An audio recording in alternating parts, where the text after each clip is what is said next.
baada ya saa 1 kamili.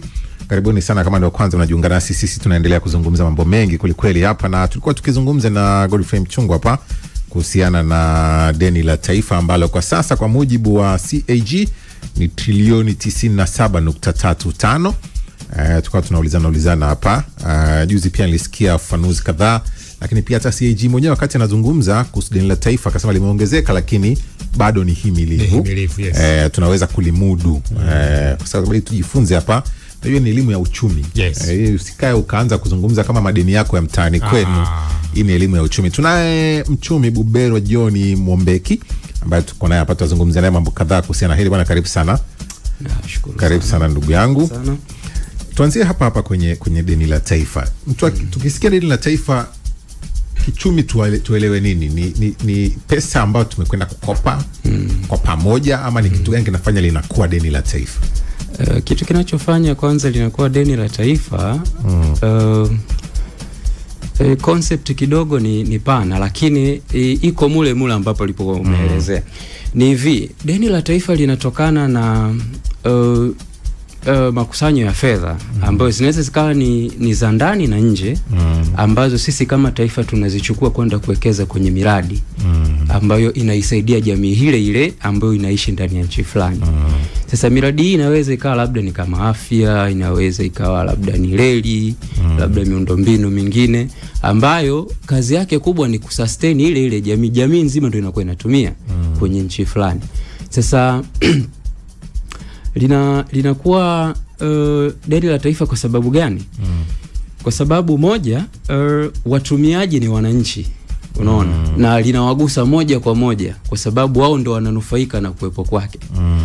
Sasa linaweza likawa na tija au lisiwe na tija, unaona, kutokana na matumizi tu, unaona. Kwa mfano kama unapokuwa umewekeza kwenye vitu kama hivyo halafu havileti tija, ndipo sasa changamoto zinapoanza kuwa, kwa sababu linakuwa halina manufaa ya moja kwa moja kwa wananchi ambao ni walengwa wa kawaida. Hiyo ndio inafanya tunalitem kama deni la taifa. Yes. Zamani wakati tulikuwa tukisikia deni la taifa labda ni trilioni kwa kama 97, kule mtaani tunakana kalamu. Tanzania tuko wangapi? Tuko milioni 60. Hem, tugawanye tulipe, tuachane na hii issue. Yaani kila mtu atoe 10 tuondoke. Linafaa kulipwa kwa staili gani? Linakuja kuwa kulipwa kwa kupitia wapi ili watu wajue kwamba sio kila mtu achange? Na kuna ile dhana mtei zamani ilikuwa inaibuliwa kwamba wanasema population ya watu katika nchi na national income, kuna kwamba kiwango cha pato la nchi alafu nagawanya. Hii ina uhalisia katika uchumi. Yes, ina uhalisia kwa sababu pato la taifa, sawa? Pato la taifa ni majumuisho ya vitu vyote vya huduma, unaona, pamoja na tunasema na bidhaa ambazo kama nchi inakuwa inafanyaje, inazalisha. Lakini sasa unapokuja tunapozungumzia ile kwamba kwenye deni la taifa sasa, kwa sababu tumewekeza kwa mfano kwenye miundombinu, sawa? Kila mtu anatumia barabara. Umeshanielewa? Na kuna wengine ambao wanaweza wasizipate kwa wakati huo wakaja kuzipata kwa baadaye. Umeona? Sasa kwa sababu kile kitu ambacho anakitumia kina direct impact kwao, ndo maana kwamba kwenye calculation tunapokuwa tunagawanya kwa idadi ya watu, kwa sababu wananufaika na vile vitu directly. Umeona? Kwenye nini? Kwenye zile normal activities ambazo wanakuwa wanafanya kila siku. Umeona?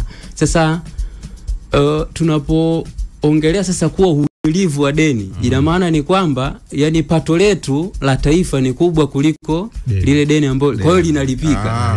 Yes. Ndio uhimilivu wenyewe. Ndio uhimilivu wenyewe. Kwa maana kwamba tunaangalia kiwango cha huduma na bidhaa ambazo inazalishwa kuna nchi, ambao tunasema ndio GDP sasa. Gross Domestic Product. Alafu tunaangalia namna gani taifa limekopa kwa wadau wa ndani na wadau wa nje.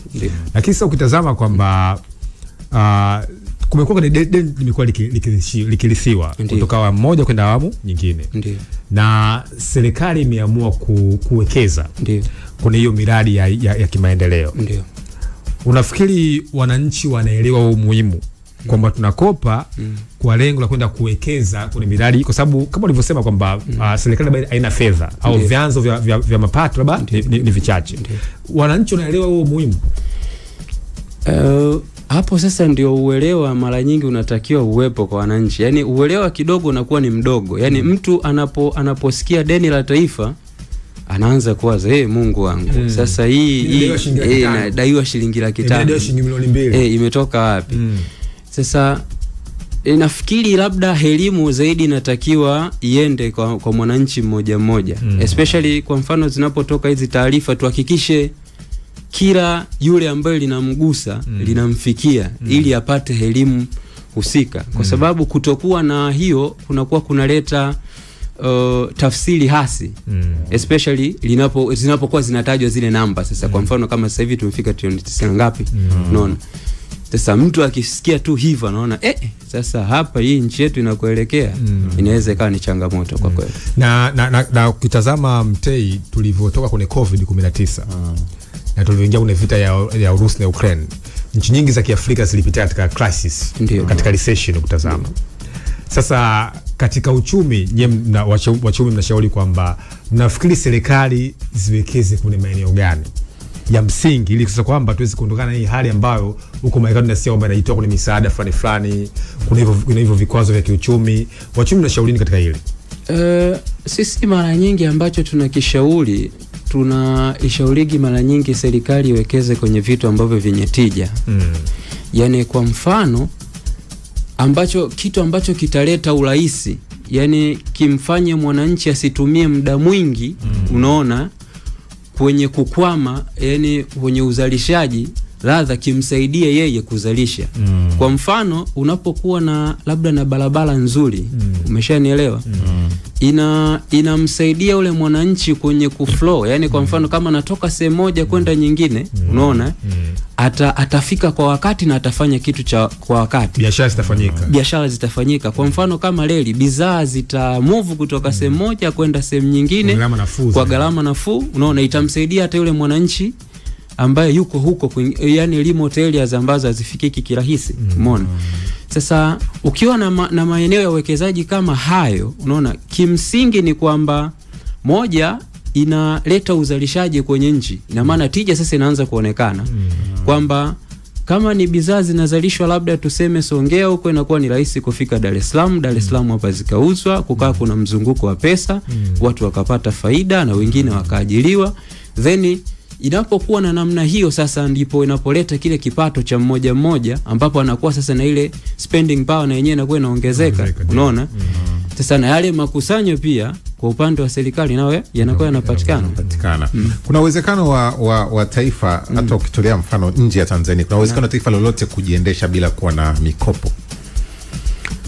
Possibly inawezekana kwa nchi kama, nafikiri tulisikia Libya, kuna certain time ilikuwa haina kabisa deni la nje. Inategemea na nyinyi mipango yenu jinsi mnavyoifanya. Kwa sababu kama mnaweza kutumia mlichokuwa nacho, kwa sababu unajua uchumi ni kama biashara.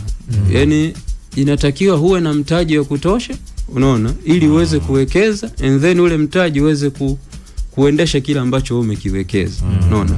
Sasa changamoto ambayo inatokea sisi kwa nchi zetu kama Tanzania na nini, bado hatujapata, yani wananchi bado hawajaamka kwenda kwenye kuzifungua zile fursa kubwa. Na inatokana labda na moja, kuwa na mtaji mdogo, unaona. Yani support kuna muda mwingine inakuwa ni ndogo. Sasa kwa mfano labda mimi niwe nataka kuanzisha mgodi, unaona. Sina njia rahisi ya kupata mtaji wa kwenda kufanya kitu kama hicho, unaona. Kwa hiyo bado inakuwa ni changamoto kwetu. Sasa kama ingelikuwa ni rahisi, yani kupatikana kwa vitu kama hivyo, ina maana kwamba sisi tusingelazimika sasa kwenda kukopa, kwa sababu sina maana tunajitosheleza kwenye kufanya vitu vyetu sisi wenyewe. Haya bwana, huyo ni mchumi Buberwa John Mombeki. Tunazungumza naye hapa kuhusiana na haya ambayo yamejitokeza, deni la taifa, namna linavyoonekana kwa sasa kupitia ile ripoti ya CAG trilioni 97.35, na umesikia kuhusiana na linapatikanaje, unaweza linalipwaje, hamna uwezekano kulipa moja kwa moja kwa pamoja. Yani kama jamani trilioni 97 hizi hapa wadau wote tunatudai njoni hapa chukue tuondoke. Hiyo itabidi labda kila mmoja tuanze kuchanga sasa. Kama mimi nadaiwa 500,000 basi Watanzania wote tukusanye 500,000 zetu tupeleke tulipa. Sawa bwana, tutakuja kuendelea kuzungumza mengi kweli. Maoni yako tuandikie kupitia 0683802966. Huu ni muda wa news update, tunarejea. Tumevuka boda kuiunganisha miji mikuu ya Tanzania, Kenya na Uganda, na kwa pamoja tumeichagua East Africa Radio kutuleta pamoja. East Africa Radio. Together tunawakilisha. East Africa Radio. Together tunawakilisha. News update. Watu 7 wamefariki dunia wakiwemo wanakwaya 6 na wengine 75 wamejeruhiwa katika ajali 2 tofauti zilizotokea wilayani Same mkoani Kilimanjaro. Ajali ya kwanza iliyotokea katika maeneo ya Njoro saa 7 usiku, ambayo ilihusisha basi la kampuni ya Osaka lilokuwa likielekea Dar es Salaam, ambapo ilisababisha kifo cha mtu mmoja na wengine 52 kujeruhiwa. Na ajali ya pili ilihusisha basi aina ya Costa kampuni ya Mkokota majira saa 2 asubuhi siku ya Machi 30, ambayo ilipinduka katika kona za mlima Ilamba na kusababisha vifo vya watu 6 na wengine 23 kujeruhiwa. Waliofariki dunia katika ajali hiyo ni wanakwaya waliokuwa wakisafiri kutoka Chome kuelekea Ndorwa. Mkuu wa wilaya Same Kasilda Mgeni anaeleza chanzo cha ajali hiyo na kuwataka wananchi kutoa taarifa juu ya mwenendo wa madereva barabarani.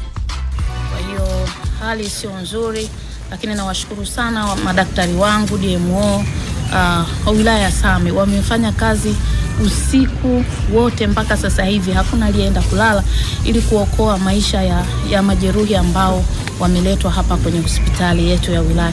Niendelee kuwaomba tu madereva kuwa waangalifu wanapokuwa wamebeba abiria, wamebeba roho za watu. Wajitahidi sana kuwa waangalifu wanapokuwa kwenye barabara zetu za wilaya Same. Na sisitiza wilaya ya Same kuna upepo mkali kwa barabara kuu. Kwa hiyo madereva wawe makini, lakini na hawa abiria wanaokuwa kwenye hayo mabasi, wanapoona kuna hatari, wanapoona mwendo ni mkali, wamwambie dereva kwamba apunguze mwendo ili kuokoa maisha yao. Jeshi la polisi limemkamata Elia Asule Mbugi maarufu kama Dogo Bata mwenye umri wa miaka 25, mkazi wa Segerea, dereva aliyekuwa akiendesha gari nambari T580 EAA aina ya Tata daladala, ambaye alitoroka Machi 17 mwaka huu baada ya kusababisha ajali iliyosababisha kifo cha SP Awadhi Ramadhan Chiko aliyekuwa mkuu wa polisi wilaya ya kipolisi Chanika. Kamanda wa polisi kanda maalum Dar es Salaam Jumanne Muliro amesema mtuhumiwa huyo alikamatwa na makachero wa polisi kanda maalum ya Dar es Salaam Machi 27 mwaka huu huko maeneo ya Mbalizi mkoani Mbeya na atafikishwa mahakamani haraka iwezekanavyo. Dereva Elia Sule Mbugi anatuhumiwa kusababisha ajali hiyo na kukimbia kusikojulikana na kupelekea mauti wa SP Awadh Ramazan Chiko aliyekuwa mkuu wa polisi wilaya ya kipolisi Chanika. Na Waislamu kote nchini leo wanaungana kusherehekea sikukuu ya Eid, ikiwa ni ishara kukamilika kipindi cha mwezi mtukufu wa Ramadhan. Taarifa Baraza Kuu la Waislamu Tanzania BAKWATA iliyotolewa jana Machi 30 na Mufti na Sheikh Mkuu wa Tanzania Sheikh Abubakar Zubeir ilieleza kuandama kwa mwezi katika maeneo mbalimbali nchini na hivyo kuelekea kwamba sala ya Eid al-Fitri itafanyika leo Machi 31 mwaka huu 2025. Swala ya Eid inatarajiwa kufanyika katika makao makuu ya BAKWATA kwenye msikiti wa Muhammad Sarif Kinondoni. Aidha, Mufti na Sheikh Mkuu wa Tanzania Sheikh Abubakar Zubeir ametangaza baraza la Eid linatarajiwa kufanyika mapema katika ukumbi wa kimataifa wa Mwalimu Julius Nyerere baada ya swala ya Arasil. Mwisho news update kutoka hapa East Africa Radio. Mimi naitwa Abel Kilumbu. News update. Usitoke. Baki hapo. Tunalipa bill dakika 0 tu. Tunarudi. 99.0 East Africa Radio. East Africa Radio Kampala. Together tunawakilisha. Dakika 120 za kisports zilizoshika viwanjani siku nzima. Shindana siku zote na mamlaka, utakuja utaumia. Simba hata akicheza na wagonjwa kutoka Mwimbili, mimi nitashangilia tu wagonjwa. Hii mechi imechezwa mwezi wa Ramadhani. Majini yamelala, kila kitu hakipo. Kila mwaka wanatupepa Ramadhani. Sisi tunaomba Mungu tu, Mwenyezi Mungu tuletee mechi mwezi wa Ramadhani. Nasema alhamdulillah Mwenyezi Mungu. Utupe nini sisi? Mbugi itaanza kupigwa viwanja vya nyumbani kwenye ligi ya taifa. Hawana hela ya kumlipa Kibu. Kibu ndo the most expensive local player. Kibu Dennis ana mshahara mkubwa vibaya mno. Kaka, Simba ni hatari. Tuliwajaza wala safari wakatoka juu. Mahela kibao. Rastafari acheze Yanga kweli, yani Yanga. Bila kusahau uchambuzi wa wafalme wa michezo ndani ya viwanja vya mbele. Max Verstappen for the first time ever is champion of the world. Kwa taarifa na uchambuzi wote wa michezo, usikose kusikiliza Kipenga kila siku ya Jumatatu mpaka Jumapili kuanzia saa 1 usiku mpaka 3 kamili usiku ndani ya East Africa Radio. Baada ya kulipa bill, kifuatacho. The feeling of good music.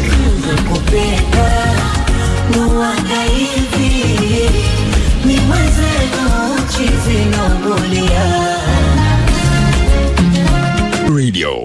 All hits. The interview.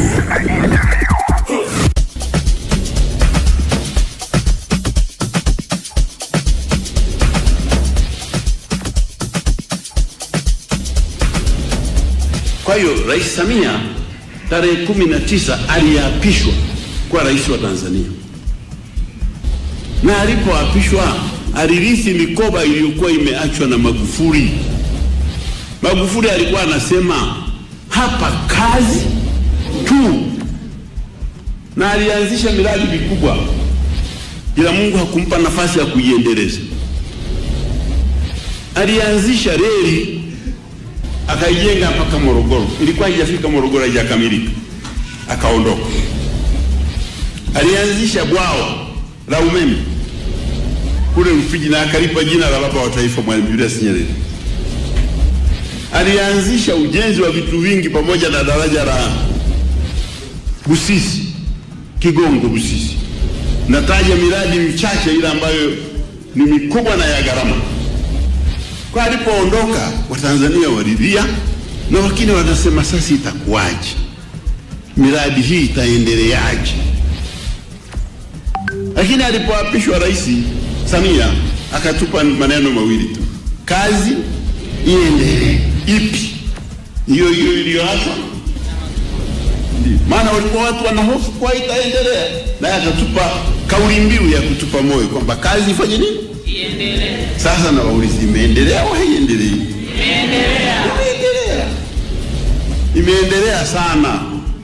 Ile reli ambayo ilikuwa inajengwa sasa hivi imefika Dodoma. Watu wa Dar es Salaam siku hizi wameacha kupanda basi. Wanapanda treni kwenda Dodoma. Na ile reli sio kwamba imekomea Dodoma, iko mpaka Makutupora Singida. Na kuna mkandarasi kutoka Singida anaijenga kwenda Tabora.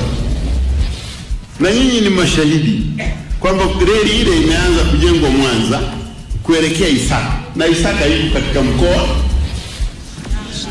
wa Shinyanga. Na Marapaka iko mkoa wa Simiyu. Maswa hapa. Kwa hiyo inapita hapa na nyinyi mna ushahidi.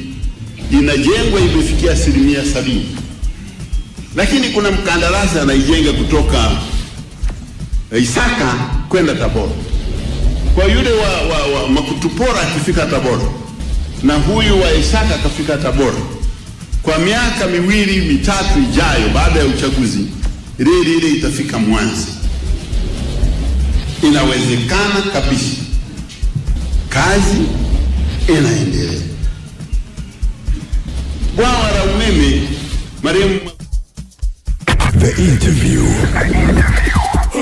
Mheshimiwa Wasira akitaja baadhi ya miradi ambayo serikali imetekeleza, na hii alikuwa akifafanua watu walikuwa wakisema vipi sasa deni sisi tunakopa hizi zinakwenda wapi na nini, ndo akajaribu kuelezea hayo ambayo ameyataja hapo na mambo ambayo anasema yeye yanaonekana wazi kwamba huwezi kuyapinga. Sawa, tunaendelea kuzungumza hapa na Buberwa John Mwombeki ambaye ni mchumi na tuko naye kuzungumza deni la taifa trilioni 97.35 ambazo zimetajwa na CAG, ambazo tumeelezwa kwamba ni himilivu na zinafaa kuendelea kutamkika. Ukitazama kwenye miongoni mwa faida za kuendelea kuwa na haya madeni kukopa, ni pamoja na hii ambayo ameizungumza Wasira, kuendelea kuboresha miundombinu. Sasa miundombinu mikubwa ambayo tunaitaraji, uwezi kutumia fedha zako tu, kuna wakati unahitaji pia msaada, lakini pia kuimarisha sekta za kijamii, kuongeza akiba ya fedha za kigeni inatajwa pia, kuhamasisha uwekezaji wa nje pia ni sehemu ambayo inatajwa. Tunaweza kujiuliza sasa, aliuliza pia Mchungu, elimu hii ya uchumi tunayo wananchi ya kuelewa kwamba jamani, hili deni sio kwamba tunakopa tu hiki tulicho, yani kuambiwa vitu kuwa wazi kwamba sikilizeni, tulikopa trilioni 10 ndio hili daraja hapa. Tupo kwenye hiyo level ya uwazi wa aina hiyo, ili inapotokea CAG nasema tuna deni la trilioni 97, kama nasema tulijua juzi, ushaambiwa tumeshajenga hiki na hiki. Kwa hiyo inakuwa haishtui tena. Huo wazi tunao. Wazi upo. Ndio maana kuna hizi taarifa za matumizi ya fedha ya serikali huwa zinatoka kila mwaka kabla ya kuanza bajeti ya mwaka husika. Kwa mfano kama tuna 2024 2025, sasa hivi ndo tunaelekea wakati 23 24 tulishapita. Sasa hichi ambacho kimesomwa juzi ni cha 23 24. Sasa 24 25 kwa sababu ndo tunaenda sasa kuiandaa bajeti yetu kwa ajili ya utekelezaji wake, ndio kimeleta discussion ya namna hii.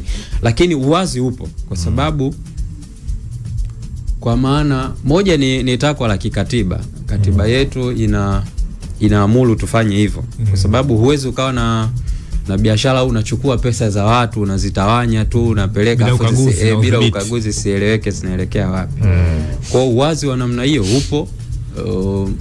Sema sasa kwenye ufikaji wa taarifa kwa mwananchi mmoja mmoja, naweza kuamini inaweza ikawa changamoto, kwa sababu wanafikiwaje na hizo taarifa na wanazipata wapi? Ndipo hapo watu wanatakiwa kuelimishwa kwamba wakazitafute, wazipate na wazijadili. Bungeni zinapelekwa kwa sababu CAG anaposoma zile taarifa zake, anapotoa hizi highlights, kuna muda pale wa siku 7 baada ya bunge kuanza, inatakiwa hizo au ameshazifikisha kwa ajili ya mapitio. Bunge litajadili, ambao pia ni pati ya wananchi. Baada hapo then zinawekwa wazi kwa sisi wengine kuzipata. Sasa unaweza kuzikuta kwenye tovuti za serikali na nini. Ndipo taarifa hizo zinapatikana. Nimeuliza hivyo kwa sababu miongoni mwa mambo ambao pia kwenye mitandao kwa watu wanajaribu kulinganisha ni ile ripoti ya CAG pia inaonyesha yapo matumizi yasiyo ya lazima, yasiyo na tija, bilioni 371. Kwa hiyo ndo hapo sasa nasema inawezekana tunakopa kumbe tunaenda kutumia bila tija. Kwa hiyo kuna hiyo mjadala. Kwa hiyo nikafikiria ungekuwa kuna uwazi fulani kwamba pesa hii tulitoa ikaenda huku, maswali kama haya mengi yasingekuwepo. Sasa hizo sisi kwa wahasibu wanaitaga ni queries, yani ni sehemu ambazo zinakuwa na maswali. Ndio maana hiyo fursa linapewa bunge sasa likahoji kwamba hizi pesa zilienda wapi, na ambaye labda zilikopotelea wanatakiwa watu wafanyaje, wawajibike. Unaona? Sasa kitu ambacho mara nyingi kinastua ni kwamba taarifa zinapokuja kama hizo, halafu concentration sana sisi wananchi wao inakuwa pale kwenye deni, halafu then ukaja ukasikia hela fulani imepotea. Ndipo sasa mshtuko, halafu mwananchi wa kawaida akija kufikiria sina barabara kwangu huku maji hayatoki, halafu akiona zile namba pale bilioni 320 ngapi zimetumika bila tija, kidogo inakuwa inaleta mshtuko, inamchanganya sana. Kwenye hili la deni la taifa lina riba. Kuna madeni ambayo yanakuwa yana riba, kwa sababu inategemea ni chanzo gani ambacho serikali husika ilienda kukopa. Umeona? Kama ni cha nje huwa wana riba, lakini mara nyingi ambacho yani upendeleo ambao mara nyingi kama nchi inatakiwa kupata ni kwenda kukopa kwenye riba hizi nafuu ambazo yani zinakuwa hazimuumizi directly mwananchi. Kwa sababu unapokuwa na riba kubwa inakuja kumuumiza mwananchi moja kwa moja, kwa sababu pindi utakapoenda kulipa unalipa kwa pesa ile ulikokopea. Sasa unapoenda kukopea kwa pesa ile uliyokopea, alafu sasa na hela ikawa ni ya kigeni, hapo changamoto kidogo, kwa sababu ina maana wewe makusanyo yako mengi utakuwa unakusanya kwenda kulipa. Unaona? Unapunguza pia kwa muda fulani thamani ya pesa yako ambayo unazalisha huko ndani. Kuna kipindi inaweza ikafika au kuna limit kwamba ikifika kiwango hiki sasa acheni kukopa. Kama taifa kuna limit za kiuchumi ziko hivyo. Zipo limitation. Limitation huwa zinakuwa setted na pato lako la taifa. Uwezo ukakopa kitu, yani uwezo ukakopa zaidi ya kile unachozalisha. Kwa kwamba ile GDP sasa. Yes, uzalishaji wako ndo utaamua yani unakopesheka kiasi gani. No, yani na hiyo ndo dhana ya imilivu sasa. Yes. Application ya mikopo ya nchi na hii mikopo ambayo tuna deal nayo huku kawaida ni ile. Sio kwamba ina utofauti. Yani application ni ile. Kwamba kuna ukomo wa kukopa, kwamba bana there is a certain stage ambao unaweza ukafika kwamba sasa hapa ndugu yangu haukopesheki. Umeona? Ambao kuna mataifa duniani yashafikia hizo level. Sri Lanka, kuna Sri Lanka kopesheki iliingia kwenye crisis kubwa sana Sri Lanka. Na nafikiri hata kuna nchi hapo ya Afrika bandari yao itaka kuchukuliwa na Wachina. Yes. Kuna mataifa ambayo imefika kwenye kipindi ambacho yani uzalishaji wao wa huduma na bidhaa na mikopo ambayo inahitaji nje inakuwa haiwezekani tena. Nilikuwa naona sasa hivi katika uchumi wa sasa hivi ni kwamba mataifa yanaamua kutengeneza wawekezaji wao wa ndani kama lengo la kuweza kulinda mitaji iweze kubaki ndani, lakini vile kuweza kuinua uchumi wa wananchi mmoja mmoja. Kwa mfano nilikuwa naangalia mpango, kwa mfano Marekani kwa mfano mtei walikuja na mpango mwaka 1953. Mpango wa kuweza kutengeneza matajiri wa Kimarekani. Urusi nao miaka 90 walikuja na mpango wa oligarch kutengeneza matajiri wa Kirusi. Nilikuwa naangalia vile Aliko Dangote alipata utajiri wake kipindi cha Obasanjo miaka 90. Unafikiri tuna wajibu gani kama taifa kiuchumi kuhakikisha kwamba tunaweza kutengeneza matajiri wetu wa kimkakati au matajiri wetu wa ndani, ili kwamba sasa ile mitaji ya ndani iweze kubaki ndani, lakini vile tuweze kuvutia mitaji ya nje waweze kuja kufanya partnership na ndani, tuweze kusonga hatua za kimaendeleo. Kiuhalisia hii moja kwanza inajengwa kutokana na sera ambayo kama nchi sisi tunatakiwa kuwa nayo. Sasa hivi tunaona nchi inafanya, kuna hizi tunaita PPP, hizi private public partnership ambazo unakuta mtu binafsi anaungana na serikali wanawekeza sehemu fulani. Unaona? Pia ni moja ya njia ambayo inaweza ikasaidia ku maintain ule mtaji wa ndani. Unaona? Kwa sababu ukishakuwa na sera inayoruhusu vitu vya namna hiyo, cha kwanza moja, unamlinda mzawa, yani yule ambaye anazalisha kitu, kumbuka bado kinatumika ndani ya nchi. Na pia inakuwa na faida. Kwa mfano yule mzawa sasa inapofika kipindi anapotengeneza au anapozalisha huduma fulani ambayo inakuwa sio ya ndani tu, unaona, ni ya nje ya nchi pia, inakuwa inatija.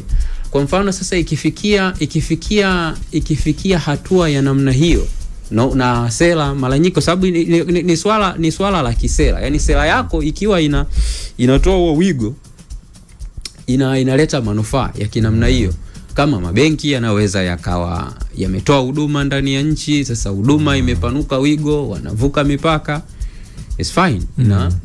Inatupa sisi tija na kuonyesha kwamba sasa tunaelekea mahali fulani. Sawa bana, asante Iman Tandu kutokea Morombo. Tukumbuke enzi za Mwalimu Nyerere ilikuwa hakuna gesi, utalii, madini, hiyo yote ni rasilimali. Alafu enzi za Mwalimu kulikuwa na viwanda vingi, serikali wakabinafsishaga na viwanda havifanyi kazi, huoni vingekuwa vinafanya kazi vingekava hata upungufu wa ajira nchini? Imekaje? Kwa hiyo serikali kubinafsisha viwanda? Sasa sijui kama ni, lakini anazungumzia kuhusu binafsishaji wa viwanda. Sio binafsishaji. Wenda umechangia haya tunayozungumza sasa. Nafikiri tunazungumza mwanzo kabla hajaja mchungaji. Kwamba huenda pia imechangia maoni yake pia. Asante kwa maoni yako kutokea Morogoro. Huyu anasema mimi naunga mkono.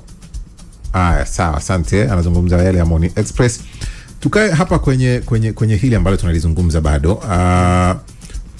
Nilikuwa nikisoma pia sehemu wanasema miongoni mwa asara ama athari za deni la taifa pia linapokuwa kubwa ni kuleta mfumuko wa bei. Kwa kiasi gani inaweza ikachangia? Ni wakati wa kulipa? Ni wakati gani ambao sasa deni hili limesababisha sasa mfumuko wa bei kwenye taifa fulani? Mfumuko wa bei unatokea pale ni mara nyingi ni wakati wa kulipa. Kwa sababu unapokuwa unakusanya sana alafu wewe kazi yako ni kulipa madeni, ina maana huzalishaji sasa huku kwenye jamii husika unakuwa inatweta sasa. Kwa sababu inabidi itafute fedha nyingi kulipa nje kuliko fedha nyingi kwa ajili ya matumizi ya ndani. Ndio. Unaona, ambayo yangelileta tija, kwa sababu hata ile thamani ya pesa ya kigeni ambayo ungelikaa nayo kwenye National Reserve na pia nayo inapungua. Kwa sababu wewe utakuwa ni mtu wa kulipa tu. Unalipa. Sasa kwenye malipo ya madeni ndipo mfumuko wa bei unapotokea, kwa sababu sasa uwezo wako wa kuzalisha bidhaa kupeleka nje unaanza kupungua, kwa sababu wewe yani unachukua kile kiasi ulichokuwa nacho kwa ajili ya kukava madeni na kuhifadhi ambako kwako wewe kungekuwa na tija kama nchi. Hebu tusaidie. Nimeona pia kuna mtu aliuliza mikopo nafuu. Kuna sentence kama hiyo, mikopo nafuu na mikopo ya kibiashara. Mikopo ya kibiashara. Kuna misaada. Hivi vyote vinakuja kuunda deni la taifa, au kuna ambao akihusiki kabisa kwenye kuna kama tudaiwi hapa? Watu wanaamini paka misaada inajumuika kwenye deni. Nchi fulani imesaidia. Wadau wa maendeleo wametoa msaada kwa maendeleo. Inaingia kwenye deni? Yani kuna hapo concept ni moja. Misaada huwa haingii kwenye deni. Haingii kwenye deni. Inayoingia kwenye deni ni ile labda kama tulikopa mikopo ya kibiashara na ile mikopo ya gharama nafuu. Ndio inaingia kwenye, kwa sababu tunawajibika direct moja kwa moja kuilipa. Ndio inaingia. Ila misaada hapana. Ni misaada. Misaada ni misaada. Mtu akikusaidia amekusaidia. Mtu akikusaidia ni amekusaidia. Ndio maana unaitwa msaada. Usiogope msaada mtu. Sasa sio watu ndio kwamba mtu usiogope msaada. Saidia sana. Sije kama tudai baadaye. Masharti ya mikopo yanaweza kutofautiana kutokana na nchi na nchi. Ndio. Na inategemea nini? Yaani ni nyie ndio mnatoa kwamba sisi haya masharti tunayaweza au tuyaweze, wao wanawapa ile ndio wanawapa masharti yao. Wanaokupa pesa ndio wanakupa masharti. Sio wewe ndio unayepanga masharti, kwa sababu wewe ndio unahitaji. Mwenye shida ndio huwa anapokea masharti. Mwenye kutoa ndio huwa anaweka masharti. Kwa hiyo kwenye hilo, kwa mfano labda tuseme kama IMF wanakupatia kwa mfano pesa. Wewe unahitaji labda kufanya mradi labda tuseme labda wa reli. Unaona? Watakupa vigezo kwamba bana, kama utaweka labda kama unatengeneza labda ni standard gauge, tunataka iwe 1 2 3. Unaona? Sasa wewe ni jukumu lako kupima kwamba je, hichi ambacho nakitaka kitakuwa na tija kulingana na kile ambacho mimi nataka matokeo ni yapate. Umeona? Sasa kama unaona hakuna tija, then ni maamuzi yako wewe kwenda kuchukua, unaona, au kutokuchukua. Na upo uwezekano wa mtu kukataa, taifa kukataa. Mifano ipo ya mataifa yaliyokataa mikopo sababu masharti. Unaweza kukataa. Yapo. Kwa mfano nani sasa hivi tunaona Traore Burkina Faso kule. yeye ametaka tena mikopo ya Ufaransa.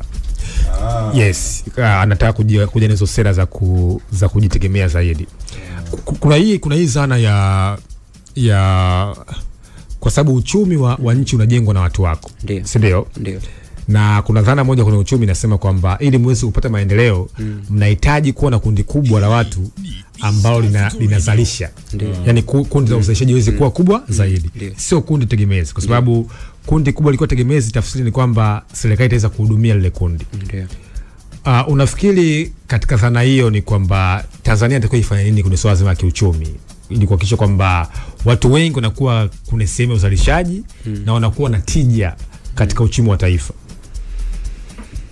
Sasa kwa upande wa sisi nchi yetu kama Tanzania, yani ambacho tunatakiwa kukifanya kwenye swala la uzalishaji ili na tuweze kuwa na tija ni kuangalia sekta ambazo zinaweza kuchukua watu wengi kwa wakati mmoja. Kwa mfano sisi kilimo mara nyingi ni sekta ambayo inaweza kuchukua watu wengi na tuna eneo kubwa sana ambao linaweza kusupport kitu kama hicho. Hiyo ni moja. Unaona? Kwa hiyo swala ambalo linachohitajika kufanyika mara nyingi, yani hapo ni kutilia mkazo hapo. Kwamba kama tuna eneo la kutosha na hapo tunaweza tukafanya jambo, basi tuwekeze hapo. Kwa maana kwamba tutapata watu wengi ambao wanafanya kazi na kuzalisha na tutakuwa tumefungua fursa za watu wengi, yani sio wazee tu mpaka vijana ambao wataenda, kwa sababu ili upate uchumi himilivu ina maana kwamba inabidi upate watu wengi ambao wanafanya kazi na wanazalisha. Unaona? Sasa inapotokea kwenye nchi uzalishaji unakuwa ni mdogo, yani wanaozalisha ni wadogo alafu tegemezi ni wengi. Unaona? Ina maana kwamba kinachotokea tunagombania kile ambacho wanachozalisha wale ndo tuje kukila sisi. Unaona? Sasa kwenye kimaendeleo inakuwa inaturudisha nyuma. Kwa sababu gani? Mimi sizalishi lakini nahitaji hospitali. Umeshanielewa? Mimi sizalishi lakini nahitaji maji. Umeona? Anayezalisha ni Joni. Sawa? Sasa kwa hiyo mimi nitakuwa na mnyonya Joni ili niweze kunufaika mimi. Unaona? Sasa hiyo ndo inaanza inakuwa sasa ni changamoto, kwa sababu pato linakuwa ni dogo, wahitaji ni wengi. Lakini sasa inapotokea situation kwamba wazalishaji wanakuwa ni wengi, unaona? Ina maana na pato na lenyewe linafanyaje? Linaongezeka. Sasa kuongezeka kwa pato ina maana pia na huduma pia na zenyewe zinafanyaje? Zinapanuka. Ina maana kwamba sasa tutaanza kutengeneza barabara vizuri, tutaanza kuleta huduma za afya vizuri, tutaanza sasa na sisi wenyewe sasa hata hiyo gharama sasa kwenda kukopa tutakuwa tuendi kukopa sasa. Kwa sababu tunajitegemea, tunaweza tukazalisha and then tukakusanya, tukachukua ambacho tunakipata, tukakiwekeza kwenye vitu ambavyo vina mahitaji kwa jamii. Hem, tukamalizie mazungumzo yetu. Sasa wachumi, kwa kutazama Tanzania tulivyo kwa sasa, deni lilivyo, mna tuko sehemu salama kiasi gani? Tuko kiuchumi tuko sehemu salama, sio sehemu mbaya. Ila sema tu ambacho tunachotakiwa kukifanya, yani kama nchi, ni kujaribu kuwekeza sana. Sasa sijajua Kiswahili sahihi cha hili neno, tunaitaga efficiency zaidi. Yani kuhakikisha kwamba kile tunachokipata au tunachokizalisha tunakitumia barabara, yani sehemu husika kuliko kukitapanya. Unaona? Wengine wanaitaga ni ile strategic investment. Yani kama tumeweka labda bilioni 500 sehemu fulani, basi hizo bilioni 500 zikafanye kile ambacho hicho ambacho chenye tija tumekikusudia. Kwa maisha kuondoa ubadhirifu, masuala ya rushwa. Umeona? Kama tulipanga labda tufanye kitu, tujenge hospitali, tujenge kweli, basi tujenge kweli hospitali ikasaidia kufanya hivyo. Lakini tofauti na hapo inakuwa inaleta changamoto. Ndio maana wenzetu kijaribu kuangalia kama Marekani sasa hivi wana Dodge inafanya kazi kama hizo, Department of Government Efficiency. No. Kwa wanapima kwamba tukiwekeza kipatikane kitumike kile ambacho tulichokiwekeza. Sawa bana, huyo ni Buberwa John Mombeki, mchumi, tukizungumza naye hapa. Nikukumbushe kwamba kesho Jumanne mjadala nao kutazungumzia kuhusu ripoti ya CAG ya mwaka 2023-24 hasa kwenye eneo hili la deni la taifa, na nikukumbushe limetoka trilioni 82.25 na sasa ni trilioni 97.35. Kwenye mjadala kesho, wachumi, wananchi mbalimbali na wadau watajadili kuhusu deni hili kama ni himilivu kulikweli kama ambavyo limezungumzwa. Usikose kufuatilia, ni kuanzia saa 3 kamili pale EATV. Bwana Buberwa, tunakushukuru sana. Asante, mimi nashukuru sana kwa kufika. Tukutakia sasa siku njema. Ni muda wa kwenda kupata chochote kitu sasa. Kweli kabisa. Asubuhi wana. Sisi tupo mpaka 3 kamili za asubuhi. Mimi naitwa Exaudi Mtei. Godfrey Mchungu yuko hapa. Tutazungumza mengi kweli kweli. Tukirejea pia kibiashara itakuwepo hapa. The Interview. 92.1 East Africa Radio Mwanza. Together tunawakilisha. Wewe Mr. Thomas babu, yani umekaka mfuko wa bura babu. Mimi nataka unitegeshe station ya kueleweka babu, mimi nataka kusikiliza ngoma ya. Kuna station moja inaitwa Mawimbi, hiyo ninapita babu, ka train inapita kwa nje yake. Jani. Station gani hiyo? East Africa Radio babu. East Africa Radio. Wewe Jani, sinabii unasikika East Africa nzima wewe. Wewe kila kona jamii unaipata hapo. Wewe sikiza Thomas bwana. East Africa Radio. Together tunawakilisha. We got the DJ Dare. DJ.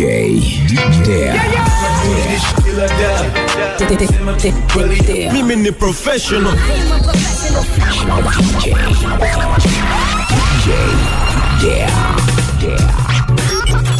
East Africa Radio DJs with the fire mix.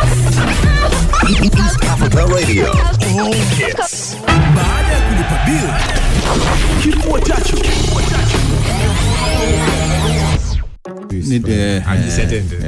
Nitani msisitize hapo. Tende ni kiburudisho kimoja murwa sana. Ukimix na maziwa fresh. Ukakiblendi. Sasa ukijiongeza ukatia vitu kama karanga, kama Exaudi anatia karanga, inakusaidia. Kuna mpuuzi mmoja huko anawaza ujinga. Sikiliza, tunazungumzia afya bora. Tunazungumzia afya njema. Kuna mtu mmoja amekaa huko saizi, anasema Samu anaelezea nini? Wasikiliza, anazungumzia tunda na faida zake kiafya. Watakocha kwenye maziwa, kiburudisho kizuri. Tende na kuna ina michanganyiko mingi. Kama hauna pesa sana, unaweza kuchukua tende za kutosha na maziwa. Sawa, ukazi blend. Lakini ukitaka sasa mchanganyiko wenyewe, unachukua tende, maziwa, ndizi iliyoiva mbivu yani. Sawa, unapata protini moja nzuri. Na anasema pia protini ni miongoni mwa vitu ambavyo vinapunguza miili na vinajenga mwili na kufanya mwili usiongeze. Sio wanga. Kusaidia Alafu sasa kwa mchanganyiko unaweza kuongeza karanga. Either mbichi au zilizokaangwa. Sasa ukitaka wale wajinga majirani zake na Exaudi, ukitaka majirani zake na Exaudi sasa uwakaribishe. Kwenye mchanganyiko unaweka muhogo. Asali vipi?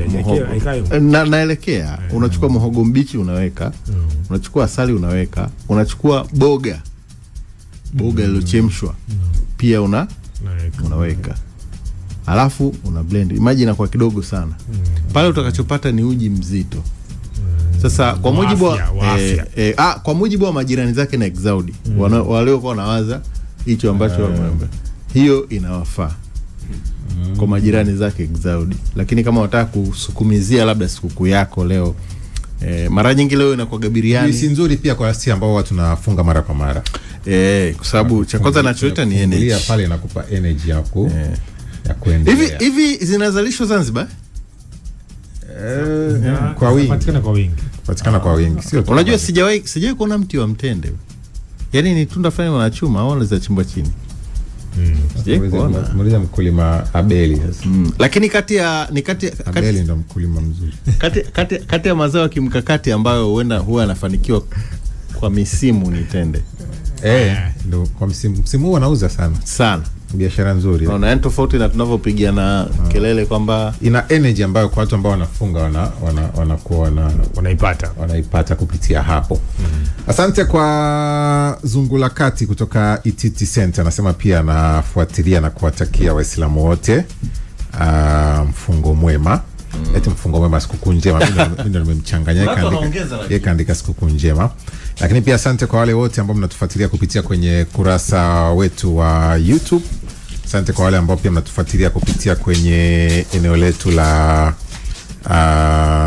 Instagram. Pia nimekuona Johnny Eli anasema nafuatilia vizuri sana kutokea hapa, na nikiapa kwenye DM yangu. Asante pia kwa wale ambao unatuandikia. Sisi tunahitimisha dakika ni 50 hizo baada ya saa 2 kamili za asubuhi. Natamani sana tupate ile mialiko. Chungu hujapata mmoja mpaka saizi. Tumekaa hapa masaa mangapi? Niseme sijapata mwaliko rafiki yangu. Mpaka saizi. Na usubiri. Ila nitaupata. Siku ndio kwanza imeanza, acha uoga. Pamoja na kilio chetu chote cha kuanzia majira ya saa 11 alfajiri. Tumewaamsha. Siku bado haijaisha, naamini kuna jambo litatokea. Tumewaamsha mpaka leo. Lakini bado mambo hayajaa mambo sawa. Lakini sisi tunasisitizia hapo kwamba jamani, sikukuu hii pia tusherehekee kwa amani na tuwe wastaarabu kweli kweli, kwa sababu kwa nikitolea mfano asubuhi wakati tunakuja kama tumekuta mtu tayari mzinga kule gari kula mzinga hukuweka gari limelala kifudifudi naye kifudifudi, yani haeleweki ni kipi kimepona pale saa 10 ile usiku. Kwa sababu unaweza mtu aliamua kuanzia saa 6 kwamba nimeanza sikukuu, nafika asubuhi hayupo. Uangalifu ni muhimu sana. Sasa moja kati ya swala ambalo Exaudi naweza nikakwambia linakwenda kutokea kibiashara zaidi, mamalishe na babalishe bwana, kumbe walikuwa kwenye wakati mgumu sana wakati wa mfungo. Unajua Wakristo walikuwa wamefunga, Waislamu wamefunga. Sasa watu walikuwa wanashangaa hivyo wanaokula ni dini gani? Hebu tutoe upendeleo hapa wa simu mbili. Simu mbili 0653231352. Walau mtakie rafiki yako heri ya sikukuu. Simu mbili tu kwa dakika hizi 4 ambazo tunazo hapa. Kisha ukipiga simu upo eneo nzuri kabisa, nikaupendeleo ambako nimekatoa. Tusaidia hapo 0653231352, walau simu mbili tuweze kuzungumza na wewe. Mtakie mtu yote heri ya sikukuu, sema watu wanaongea wenyewe tu, sisi tuwatakie watu wa ujumbe mfupi tu. Haya. Halo? Haya. Sawa, lakini ukipiga simu tafadhali hakikisha simu yako iko sehemu nzuri ili tuweze safi. Tupenda tu kama. Halo? Hello. Naam, karibu sana. Asante, asalamu alaykum. Alaykum salaam. Unapiga simu kutoka wapi? Unaitwa nani? Napiga simu kutoka Kimara, naitwa Pendo. Pendo kutoka Kimara. Karibu sana. Habari ya sikukuu, watakie ndugu jamaa na marafiki. Napenda kumtakia Idi njema wiki yangu, anaitwa Mama Nasi. Akiwa Temboni. Naam. Namtakia kakaangu Abedi. Njema akiwa Temboni huko. Safi. Na watatu napenda kuwatakia Waislamu wote Idi njema. Washerekee salama. Haya, tunashukuru sana kutoka Dar es Salaam Haya bana, safi. Pata simu ya mwanadada mmoja. Pata moja ya mwisho dakika 53 hizo baada ya saa 2 kamili. 0653231352. Ukipiga simu ni kuwatakia tu ndugu jamaa na marafiki kama nao majina yao chapu wataje hapo. Hata ukaribishwa. Hata kutukaribisha pia. Mkimaliza upiteni hapa Kimara Temboni. Usisahau. Kimara Temboni ni chapu yani. Dakika 2 tu. Kimara sio mbali sawa. Sio mbali. Naam, karibu ndugu yangu. Naam, karibu ndugu yangu. Naongea mdawano wa miaka mingi Riziki kutoka mstafu Morogoro. Riziki kutoka Morogoro bwana. Karibu sana kutokea Morogoro Riziki. Mimi bwana mtangazaji, mimi bwana natakia wani zende kwa Tanzania wote kwa sababu leo ni sikukuu ya Tanzania wote. Hii ni ya wote. Natakia njema kwa wenzangu sasa tunamaliza kwa usawa salimini unaona, kwa hiyo natakia Ndio na kipindi kingine na washauri kwa zangu mimi siku hizi inabidi tuelekee kwa amani kwa sababu kuna wengine sasa hivi hapa kukuni sasa kaza na kwenye point sasa hivi ndio kama kistara mtu atakuwa hali kistara lakini ndio kuna kitu sawa nataka vurugu nini maudhui kuulizana nini sio wangu wao kistaarabu na washiriki kweli kwa amani na utulivu. Bwana Riziki, shukrani sana Riziki kwa mtabu na na chalaini. Haya bwana Riziki, wewe ametuhitimishia zoezi letu la upendeleo watu wawili. Nikukumbushe bwana kupitia EA Radio Fantasy League baada ya mapambano ya raundi 2 tu ya kuwania maokoto ya EA Radio Fantasy League mwezi Machi 2025, hawa ndio mameneja 6 waliofanikiwa kufanya vizuri na kuwa mabingwa wa EA Radio Fantasy League kwa mwezi Machi. Wa kwanza ni Nyela Sports Club Agrey George anaitwa, ana alama 191. Kuna Living Tribunal anaitwa Jafari Tenge anamaliza na alama 189. Kuna Bora Uhai Mkenya Daima anamaliza na alama 183. Kuna Black Star FC anaitwa Kelvin William ana alama 179. Kuna Kapalot FC Godfrey Mroso ana alama 176 pamoja na Ubaya Peter Kitalima anamaliza na alama 176. Mshindi wa kwanza mpaka wa 3 wanaondoka na zawadi ya shilingi 100,000 kila mmoja, na mshindi wa 4 mpaka wa 6 wanaondoka na zawadi ya shilingi 50,000 kila mmoja.